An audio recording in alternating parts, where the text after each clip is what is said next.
السلام علیکم ورحمۃ اللہ وبرکاتہ. وعلیکم السلام ورحمۃ اللہ. میرا نام وقار احمد اور میرا تعلق مجلس نور انصاف سے ہے. میرا ایک سوال میرے ذہن میں جو ہے وہ کافی دنوں سے تھا، تو آج خدا نے موقع دیا کہ میں وہ آپ کے سامنے پیش کروں کہ یہ جو ختم قرآن ہے، کہتے ہیں کہ ایک شخص یعنی فوت ہو چکا ہے تو اس کی روح کے ایصال ثواب کے لیے ختم قرآن کریں.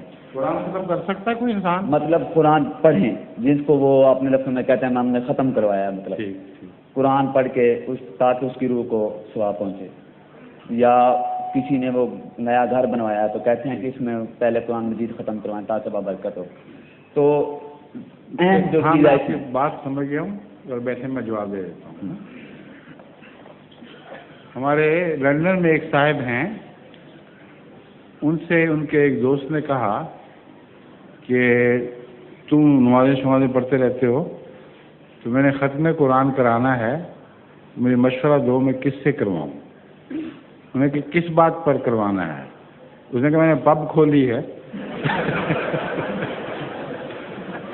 شراب کی دکان، تو اس پہ ختم قرآن کرانا. اس نے کہا جب تم نے شراب کی دکان کھولی تو ختم قرآن کرا بیٹھے ہو، وہی قرآن ختم کر دیا تم نے، اب مزید ختم کروانے کی ضرورت نہیں. تو یہ جو ختم والے لوگ ہیں نا اکثر ایسے ہی ہیں، ان کو پتہ ہی نہیں قرآن کا مطلب کیا ہے. قرآن تو پڑھ کر عمل کرنے کی کتاب ہے، پڑھ کر پھونکنے کی کتاب نہیں ہے. اس لیے جب وہ ختم کا تصور مانتے ہیں کہ کسی مولوی سے قرآن پڑھا دیا تو واقعتاً وہ قرآن کو ختم کر بیٹھتے ہیں.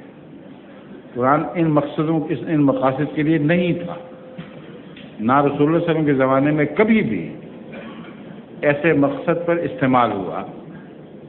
قرآن تو ایک الہی کلام ہے جس میں روح کی غذا ہے. انسان کو معاشرے میں قرآن سے مدد ملتی ہے، معاشرہ سدھارنے کی، اخلاق کی مدد ملتی ہے. جن لوگوں کو نہ عربی آئے نہ ترجمہ آئے وہ کسی مولوی سے قرآن پڑھوا لیں، ان کو کیا فائدہ ہے؟ کچھ بھی فائدہ نہیں.